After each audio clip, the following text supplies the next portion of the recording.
നിങ്ങൾ അറിഞ്ഞോ, ഒറ്റപ്പാലത്ത് ഇങ്ങനെ ലൈവ് ആയിട്ട് നിൽക്കാൻ ലൈവ് 7 സൂപ്പർ മാർക്കറ്റ് നിങ്ങൾക്കായി ഓപ്പൺ ആയിരിക്കുന്നു.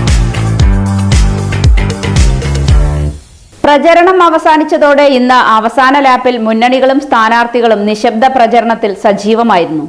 ആവേശകരമായ കൊട്ടിക്കലാശത്തോടെ പരസ്യ പ്രചരണം അവസാനിച്ചതോടെ ഇന്ന് അവസാന ലാപ്പിൽ മുന്നണികളും സ്ഥാനാർത്ഥികളും നിശബ്ദ പ്രചരണത്തിൽ സജീവമായിരുന്നു.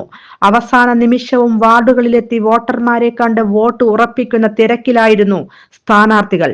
നിലവിലെ സീറ്റുകൾ നിലനിർത്തുന്നതിനും പിടിച്ചെടുക്കുന്നതിനും ഭൂരിപക്ഷം വർദ്ധിപ്പിക്കുന്നതിനും ഭരണം പിടിച്ചെടുക്കുന്നതിനുമുള്ള മത്സര പോരാട്ടത്തിന്റെ അവസാന നിമിഷം. വോട്ട് ഉറപ്പിച്ചില്ലെങ്കിൽ പിന്നെ എപ്പോൾ എന്ന ലാഘവത്തോടെയാണ് ഓരോ മുന്നണികളും സ്ഥാനാർത്ഥികളും. തിരഞ്ഞെടുപ്പ് പ്രഖ്യാപനത്തിനു ശേഷം ഇന്നലെ വരെ ഉണ്ടായിരുന്ന കോലാഹലങ്ങൾക്ക് പരിസമാപ്തി കുറിച്ച് നാളത്തെ ഒരു ദിവസത്തെ വിധിയുടെ ഉറപ്പ് പൂർത്തീകരണത്തിലാണ് എല്ലാവരും. നാളെ ശരിയായ രീതിയിൽ ജനങ്ങൾ വിധിയെഴുതും എന്ന വിശ്വാസത്തിലാണ് സ്ഥാനാർത്ഥികളും മുന്നണികളും.